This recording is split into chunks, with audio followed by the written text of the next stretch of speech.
பிரம்மன் வரைந்த ஓவியம் நீ, கசக்கியிருந்த காகிதம் நான். உனக்கு வெறும் நான் கிடைத்திருக்கிறேன், எனக்கு விலை மதிப்பில்லா நீ கிடைத்திருக்கிறாய்.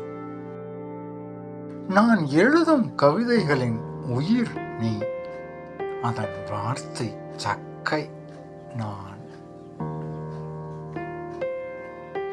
ஆனாலும் என் கவிதைகள் அழகானவைகள்தான்.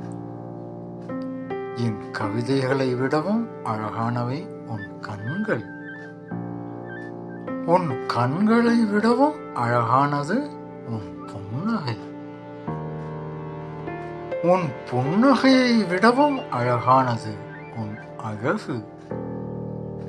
ஆனால் உன் அழகை விடவும் அழகானது உன் காதல். உன் அழகை விடவும் அழகானது